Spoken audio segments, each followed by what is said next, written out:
Hey Darla, it's me. Well, I thought I would call and let you know how the dinner party went.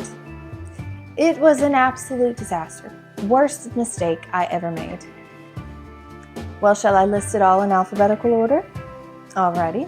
First of all, it was the pie crust. They did not like the pie crust. Well, I didn't exactly use a recipe. I kind of bought a store-bought one. I know you told me to make a homemade one, Darla, but you know what was happening with me at that time? I had just been to the doctor, and the rabbit died. The rabbit died. I was on the nest, Darla. Yes! And I hadn't told anyone yet, and you know how my energy levels and my brain get when I'm on the nest. So I just didn't have the energy for it, so I thought I might as well just let Mrs. Armstrong do it this time. I know. Boy, they didn't like that. Well, the second thing was that I bought pre-shredded cheese, and apparently that's really bad for you, but they all told me that I need to buy a block and shred it myself, which was actually really good advice because I've been doing that ever since the dinner party, and it actually tastes a lot better and is more budget-friendly. Oh my goodness, I almost forgot to tell you the worst part of all. I totally forgot to put the sugar in the custard pie. I know, again with the pie. I should have just thrown the whole thing in the garbage to begin with. No, we didn't even realize it till I served it and we tried it and it was not sweet at all. Again, my brain, I just cannot think straight when I'm on the nest. Well, the real thing that had a bee in everyone's bonnet was the fact that I did not set out knives. I know, such a terrible housewife mistake, but I totally forgot. That day after I made the meal, I got a call from my husband saying he broke down, so me and the baby had to drive 45 minutes to go get him. By the time we got back, I was so exhausted, I just had no forethought to set a proper table. I know, we all had to cut our chicken with forks. Boy, I got raked over the coals on that one. I know, I totally need a do-over, so I'm redoing this dinner party this weekend. I really need to run now because I need to start prepping things for it. Call me next week and we'll do coffee, okay? All right, bye, Darla.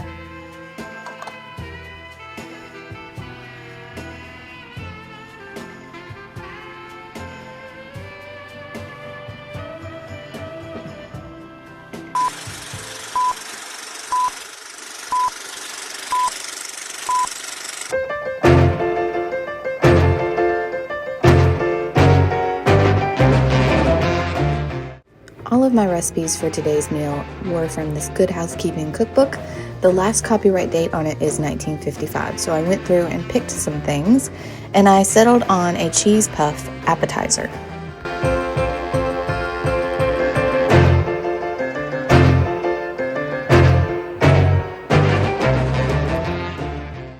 The recipe called for 1 cup of grated natural American cheese, 1/8 of a teaspoon of salt, 1/4 cup of butter or margarine, and 1/2 cup of sifted all-purpose flour.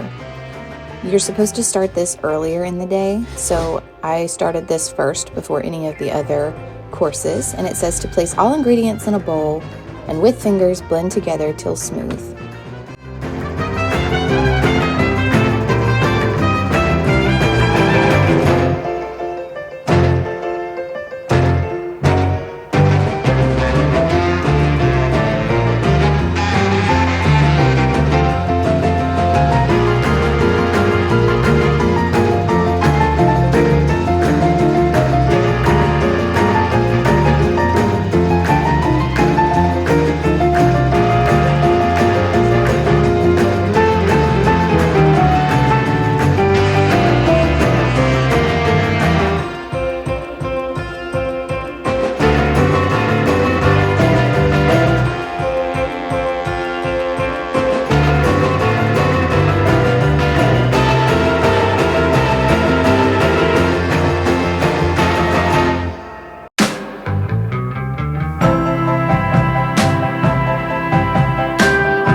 supposed to form them into half-inch balls, place on a cookie sheet, and refrigerate. So like I said, I did all of this ahead of time so that it could be refrigerating while I cooked the rest of the meal. So I put it all on the cookie sheet and then stuck it in the refrigerator.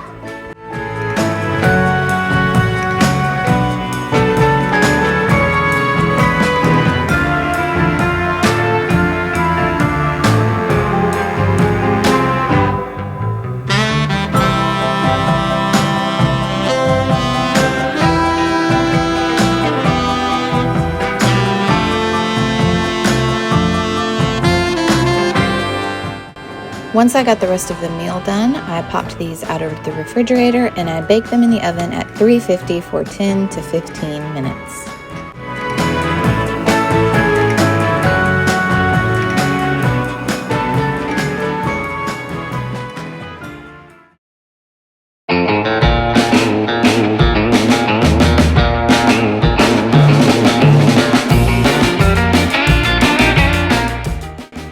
For my entree, I decided to do a beef stroganoff.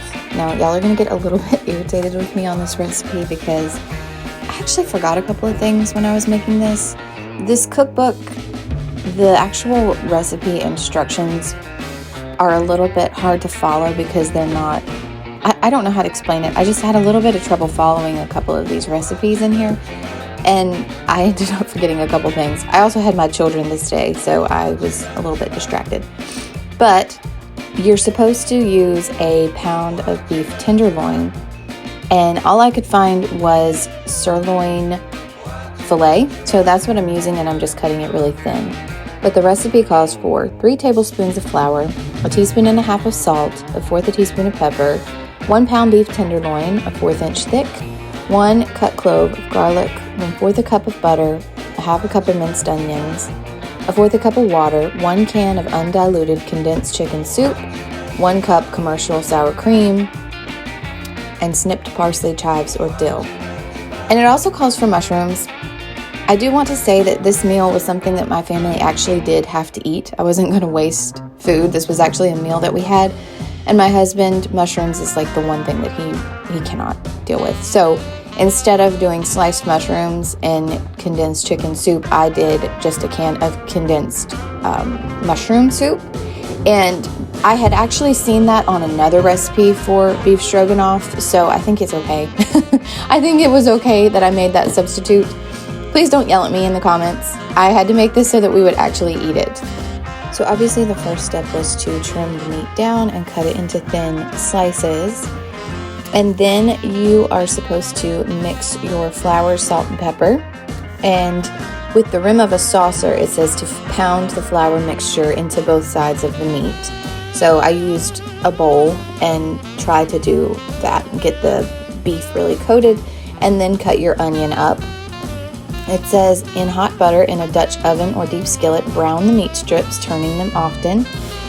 Then you add the onions and saute until it's golden. So that's what I'm doing here, is getting my butter good and melted, and then adding my beef, and then I'm going to add my onions as well.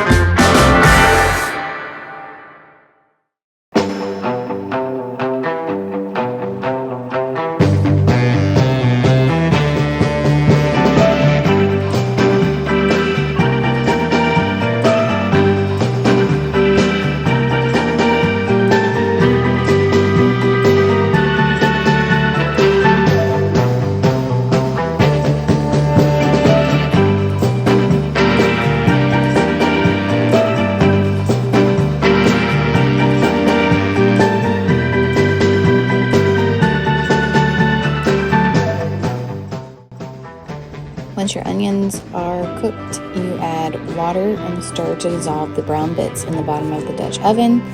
Add the soup and cook uncovered on low heat, stirring occasionally until the mixture is thick and the meat is fork tender, about 20 minutes.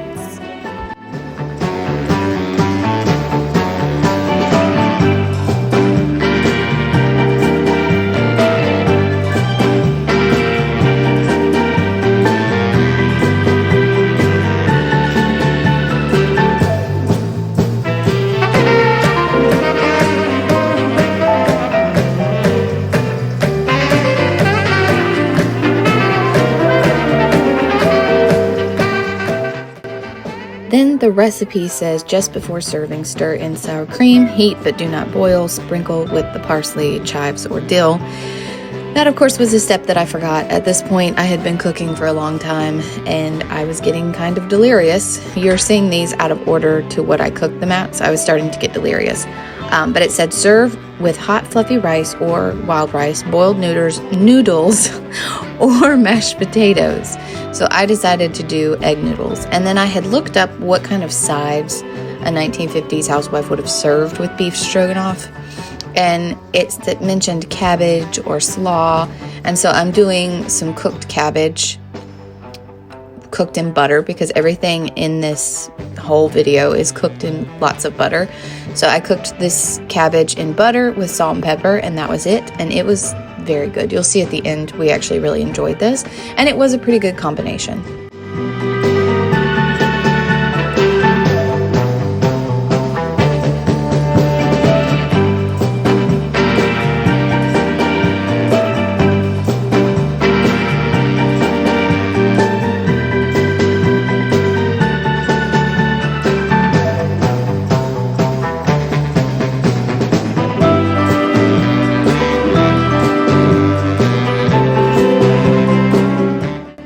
So for my dessert, I chose Apple Brown Betty, mainly just because I like the name and also because I've heard it referenced in a lot of old TV shows, so I thought it would be fun.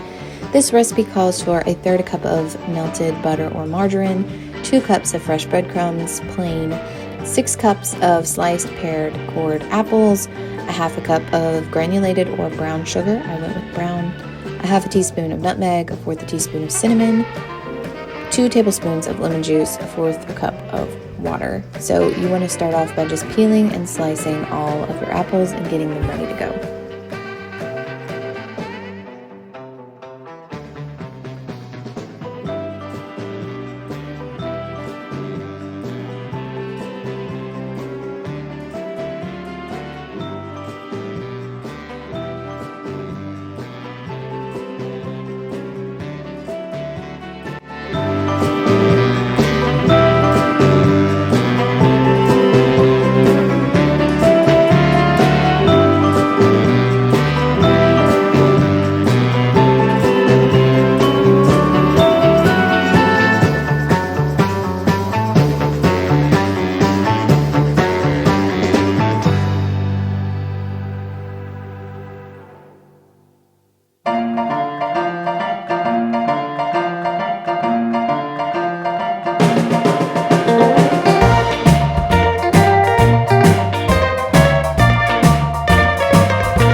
You're going to preheat your oven to 375, and I've got that butter melting on the stove.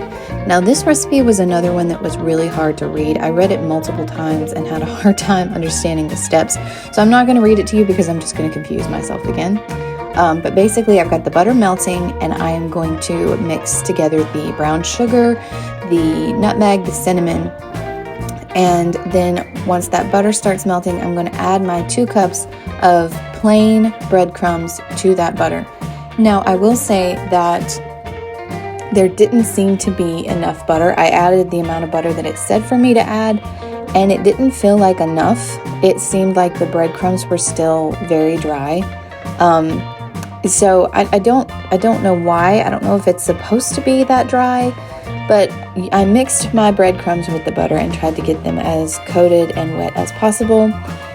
And then you start layering together your Apple Brown Betty.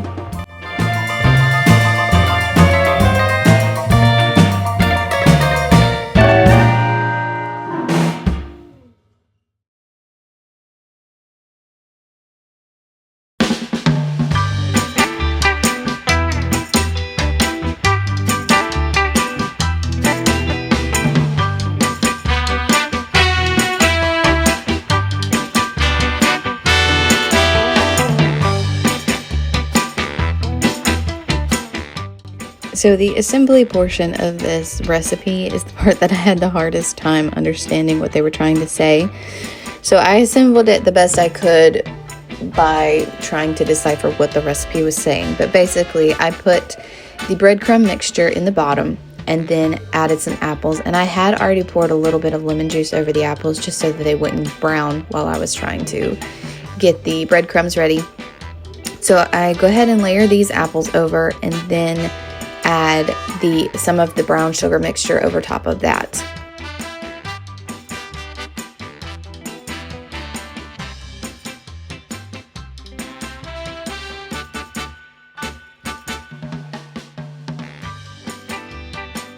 Pretty much you are just layering your things. So breadcrumbs, apples, brown sugar mixture, breadcrumbs, apples, brown sugar mixture.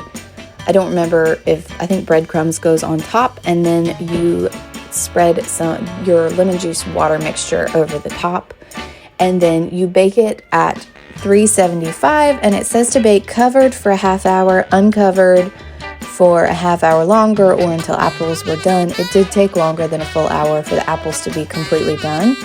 And then it says in the recipe here to serve warm with poured cream, whipped cream, sprinkled with cinnamon or grated cheese, which the cheese would have been interesting because in the Dick Van Dyke Show, I hear them talk about apple pie with a big hunk of cheese.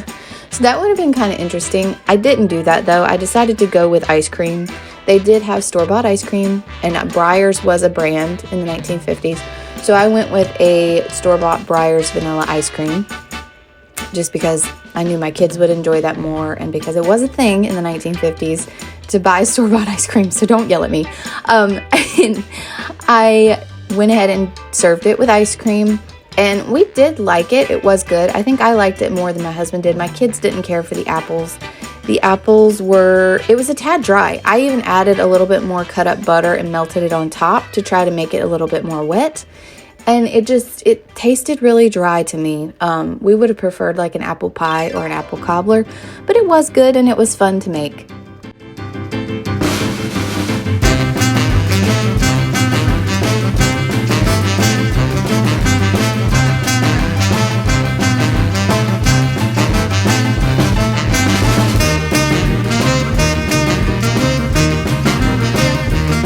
So a part of a proper dinner party would be a cocktail. We don't drink alcohol, which none of these cocktails in this book had alcohol listed as an ingredient. I don't know if it's something where you would add your own thing, but we don't drink alcohol, so this is non-alcoholic, like a mocktail, I guess. But this one called for a third a cup of cold water, a third a cup of granulated sugar, a third a cup of lemon juice, a third a cup of orange juice, a tablespoon of bottled or fresh lime juice, and ice. And it also called for an egg white for the foaminess. And I wasn't sure about the safety of that. I don't know if when people add alcohol, if it does something to the egg white to make it safe. I don't know. My husband kind of had questions about that too. So instead of adding egg white to make it foamy, I added a little bit of heavy cream just for safety reasons because I wasn't sure about that. And I added it all together in a jar, and then I shook it up. The cream actually did do a good job of making it foamy and really pretty. And since it is non-alcoholic, our kids tried it too, and they really liked it. They actually asked me the next day to make them some more because they liked it so much. But it looked so cute in my little tiny glasses that I've been holding on to. And I really enjoyed this part of the day. It was fun.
like it? Mm-hmm. I thought it was good. And let it be known, we have knives on the table, even though we don't really need them. No. I put them on the table anyway.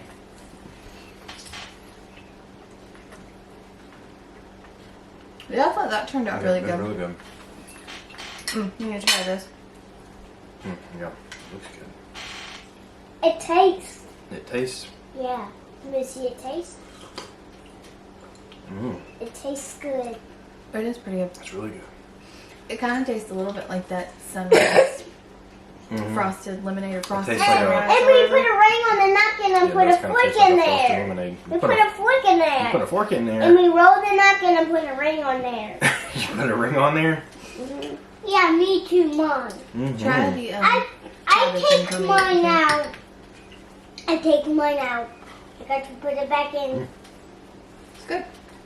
The only thing I didn't put in that is I didn't put the cream in it, which I forgot, but alright. More of the cabbage? Yeah, it called for heavy cream in it, but it's good the way it is. It's just good. salt, pepper, and butter. Cook it in butter. Everything was cooked in butter. Alright, That's really good. That's this probably is the when I best started. You try one of those. thing. The cheese puff. Yeah, the appetizer. Very squishy. It's like a It's actually pretty good. I took a bite out of this one. cheddar biscuit from That's Red kind of Lobster. what it... Daddy, the lettuce is good for us. Dang. It's squeezing. That's good. It kind of tastes like a cheddar biscuit. Yeah, that's good. I'm eating lettuce. Eating lettuce. Lettuce.